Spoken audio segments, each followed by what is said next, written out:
Bismillahirrahmanirrahim. Assalamu alaikum warahmatullahi wabarakatuh. My topic of nervous system is the cranial nerves. So I have to explain all the 12 cranial nerves along with their functions step by step. So there are 12 pairs of cranial nerves. The first one is the olfactory nerve. Olfactory nerve carries the sense of smell. It functions as a smell,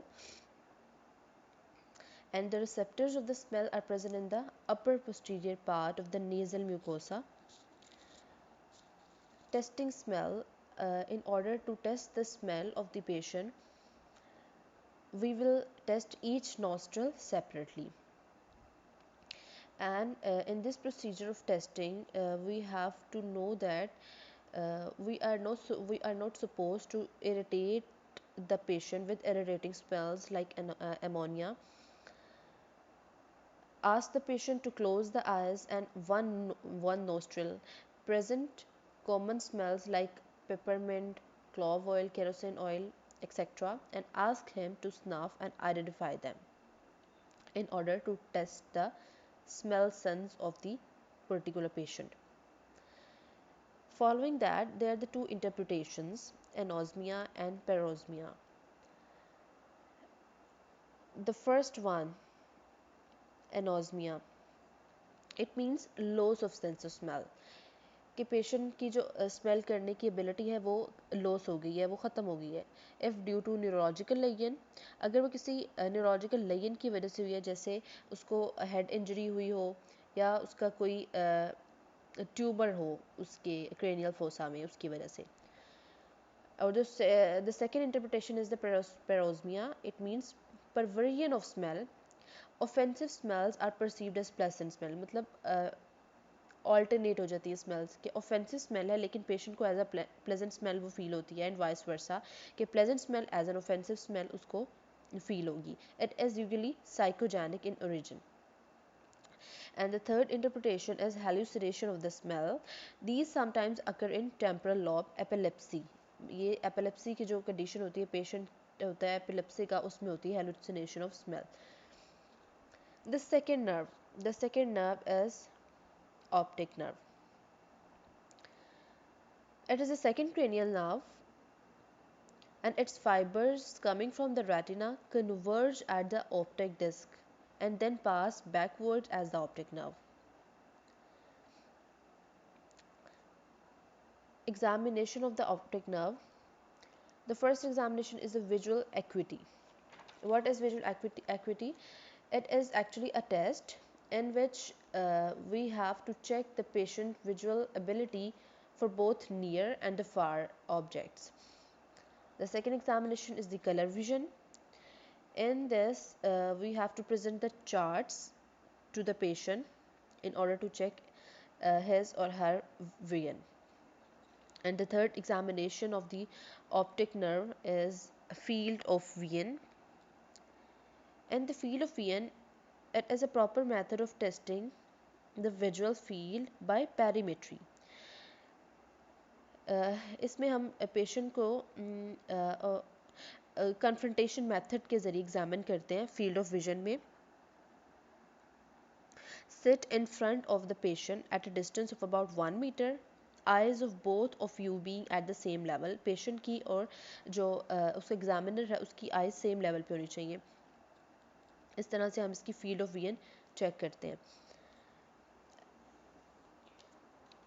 And then the fourth examination is the fundus, that is examined by fundoscopy, in which the retina can be seen with the help of a ophthalmoscope. The part of the retina through which fibers of second nerve pass is called the optic disc. We have already discussed.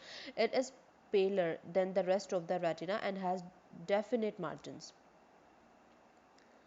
Then oculomotor nerve. The third nerve is the oculomotor nerve. Its nucleus lies in the midbrain and it supplies all the extraocular muscles. There are the 7 extraocular muscles: lateral, medial, superior, inferior, recti, superior and inferior, oblique, and levator palpebra superioris. muscles. Then the seventh extraocular muscles that is supplied by the oculomotor nerve. In order to examine the oculomotor nerve, the first examination is first look for ptosis. What is ptosis? This means drooping of the eyelid. The drooping of the eyelid is ptosis. There are the various causes of ptosis, for example, third nerve palsy, myasthenia gravis, and Horner's syndrome. And the second examination is pupil size. Check the pupil size of the patient. Normal size of the pupil varies from 3 millimeter to 5 millimeter. It may be dilated greater than 5 or constricted less than 3. The causes of dilated pupil are bilateral, which is due to anxiety. On the affected size, on the affected side of the eye, there is a droop. There is a drooping of the eye, which is maybe due to the third nerve palsy. Causes of constricted pupil. Bilateral causes are old age, pontine lesion, and opium alkaloids overdose. And on the affected side, myotic eye drops and Horner syndrome are the causes of constricted pupil. Then there the third examination is check the reflexes, light reflexes that are pupillary reflexes.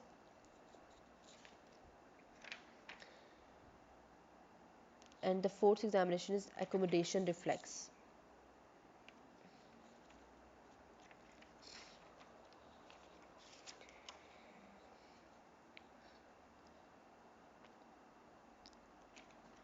There is a third nerve palsy uh, in due to the oculomotor nerve, and there are various causes of third nerve palsy are diabetes mellitus, aneurysm of the posterior communicating artery, midbrain lesion, and cavernous sinus thrombosis. Then the fourth examination of the oculomotor nerve is the accommodation reflex, in which we are supposed to ask the patient to look at a distant object and then look at his nose or at your finger held close to his nose. There is a convergence of eyes and constriction of the pupil.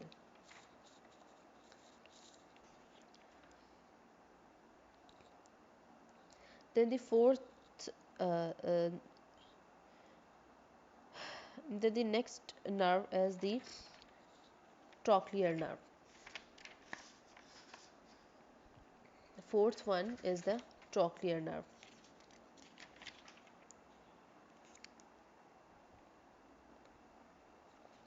Trochlear nerve, its nucleus also lies in the midbrain and it emerges on the dorsal surface.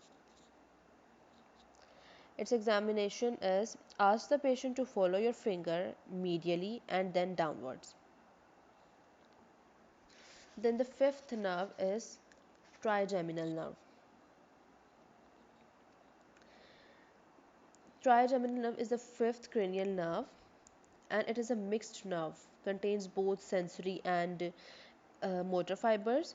Its sensory fibers carries touch, pain and temperature sensation, whereas its motor part supplies the muscles of mastication, basically masseter, temporalis and pterygoid muscles. Then the sixth nerve is the abducent nerve.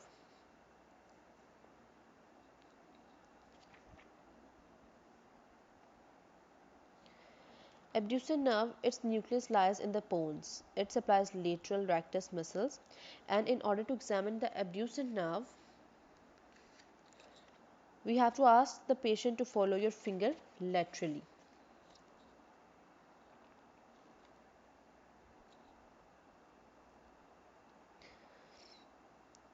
We have already discussed the trigeminal nerve. It just alternate here. Then the facial nerve. Facial nerve is the seventh cranial nerve and its nucleus lies in the pons.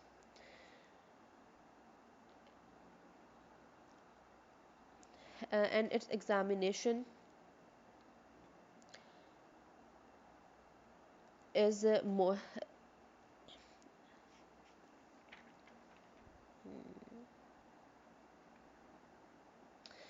There are the few interpretations of the facial nerve in which upper motor neuron lions and lower motor neuron lions. And in order to examine the facial nerve activity, we will test the taste sensation and the facial facial muscles activity, its motor functions, etc.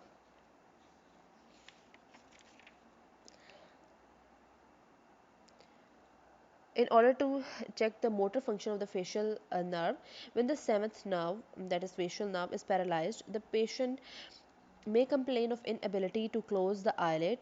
वो अपनी eyelid को properly open और close नहीं कर सकता, collection of food in the mouth and dribbling of saliva on the affected side, and the deviation of angle of mouth towards opposite side.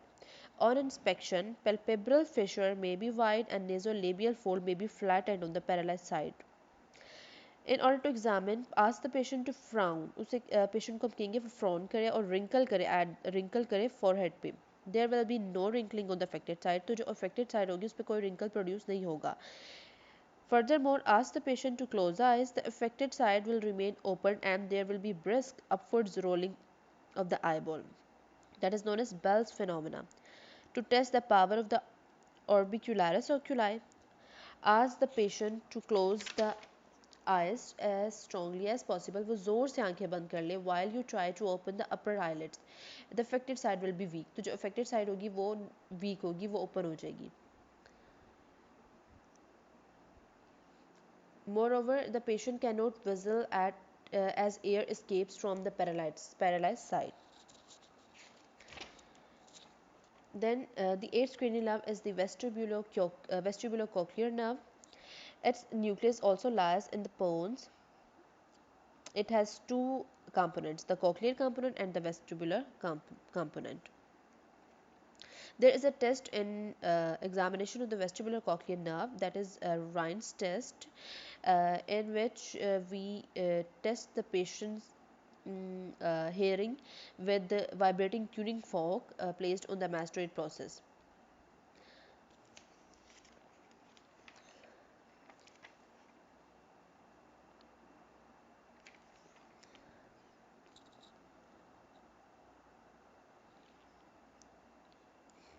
Then next nerve is the glossopharyngeal nerve. The motor part, it has two parts, motor part and sensory part. The motor part arises from the nucleus ambiguous in the medulla oblongata and leaves the skull through the jugular foramen along with the 10th and 11th cranial nerve. There are the two examination, as usual, sensory function and motor function. In sensory function, there is a gag reflex in this nerve examination. Ask the patient to open the mouth and depress the tongue with the spatula. Touch the posterior pharyngeal wall with a stick, having a cotton wrapped on that end, first on side of the midline and then on the other. There will be a contraction and elevation of the pharyngeal wall on that side. The sensory component of this reflex arc is the ninth nerve and the motor component is the 10th nerve only. And the second reflex in the sensory function is the palatal reflex.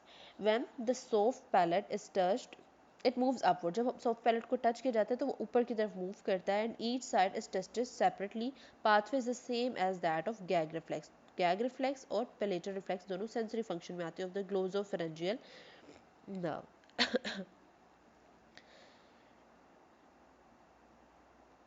And then vagus nerve. It is the 10th cranial nerve and it mainly carries the parasympathetic fibers to the organs of chest and abdomen, but there is also a motor component which originates in the nucleus ambiguous of the medulla oblongata and its only motor functions are tested. हम सिर्फ इसके motor function test कर सकते हैं जिसमें हम इसका speech test कर सकते हैं, soft palate test और उसकी examination में posterior pharyngeal wall को examine कर सकते हैं, vocal cords etc. There are the two interpretation of this vagus nerve. The first one is that the recurrent laryngeal nerve, a branch of the 10th nerve, can be damaged during the thyroid surgery or by malignant tumor, and the second interpretation is that bilateral 10th nerve palsy occurs in bulbar and the pseudobulbar palsy. Then the 11th cranial nerve is the accessory nerve. It has two parts, spinal part and the cranial part. The spinal part of the accessory nerve arises from the upper cervical segment of the spinal cord and enters the skull through the foramen magnum. Then it is joined by the cranial part which arises from the medulla oblongata. As the nerve leaves the skull through the jugular foramen, the cranial part separates. तो वहाँ पे cranial part separate हो जाता है, joins the 10th nerve and supplies laryngeal muscles. The spinal part of the 11th nerve supplies sternomastoid and the upper part of the trapezius muscles. In order to examine this nerve, ask the patient to bend the head downward against resistance. उसको resistance देनी है और उसे कहना है कि head अपने sir को नीचे करे. This is the action of both sternomastoid. इस तरह दोनों muscles जो हैं वो इन्वॉल्व होंगे और उस नर्व एग्जामिन की जाएगी. Then push the head to the opposite side, inspect from behind and shrug the shoulders. Ask the patient to shrug the shoulders against the resistance to test the power of the trapezius muscles. Then hypoglossal nerve, it is the 12th cranial nerve. Its nucleus lies in the medulla oblongata. It exits skull through the hypoglossal canal and supplies all the muscles of the tongue. In order to examine this nerve, we are supposed to inspect the tongue, actually inspection of the tongue. Ask the patient to press the tongue against the cheek while you resist the finger pressure on the outside of the cheek. In unilateral paralysis, movements towards normal side will break. And there are the few interpretations.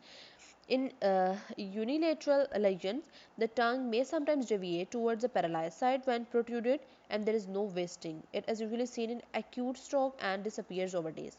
While in bilateral lesion, bulbar palsy, there is generalized wasting with fasciculations. So this is all about the cranial nerves. Assalamu alaikum wa rahmatullahi wa barakatuh. Jazakumullahu khair.